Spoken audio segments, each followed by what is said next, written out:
Hello and welcome to Justice. I'm Judge Jeanine Pirro. Thanks for being with us tonight.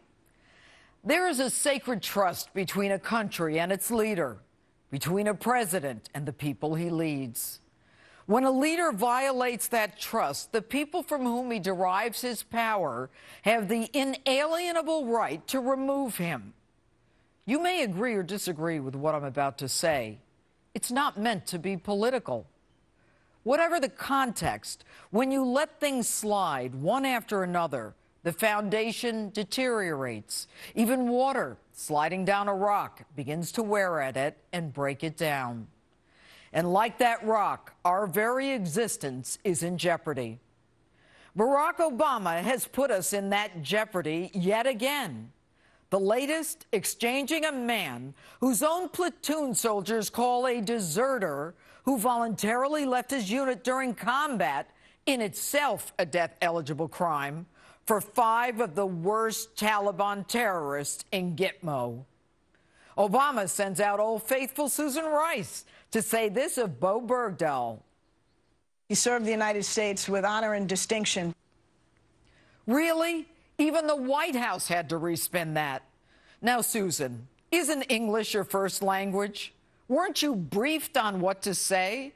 And not for nothing, don't you know that those Sunday morning talk shows are a danger zone for you? But then again, that despicable video lie got you moved up to National Security Advisor. And ironically, the reason for the trade? What we did was ensure that, as always, the United States doesn't leave a man or a woman on the battlefield. Pray tell, Susan, is it okay to leave some behind? The trade surprised even Congress. It comes with some surprise and dismay that the transfers went ahead with no consultation, totally not following the law. And that's a Democrat. Enter our president. We had a prisoner of war whose health had deteriorated, and we were deeply concerned about, and we saw an opportunity and we seized it, and I make no apologies for that. But when key senators didn't buy the ill excuse, a new narrative emerged. The Taliban would kill Bergdahl if you followed U.S. law and told Congress. Seriously?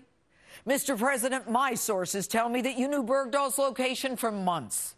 Why didn't you send in SEAL Team 6? It would have made another great photo op. Why didn't you send in those drones?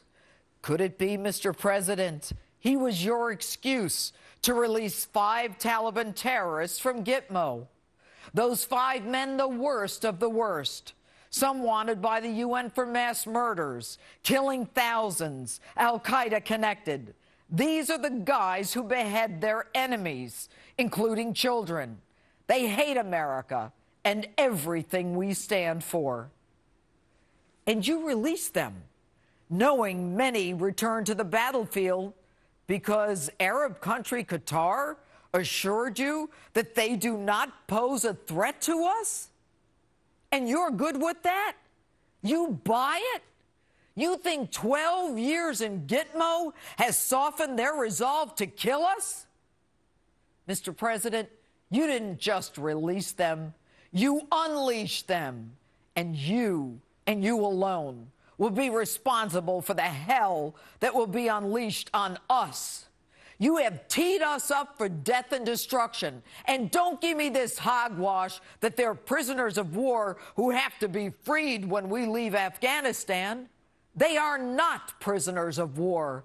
The Taliban is not a country. They are enemy combatants who can be held indefinitely and should have been tried for their crimes. And as much as you want to take terms like Islamic extremist and jihad out of our lexicon, the war on terror is far from over. You didn't have to release them. And I don't give a damn whether you try them at Gitmo, in a military tribunal, or in a federal court.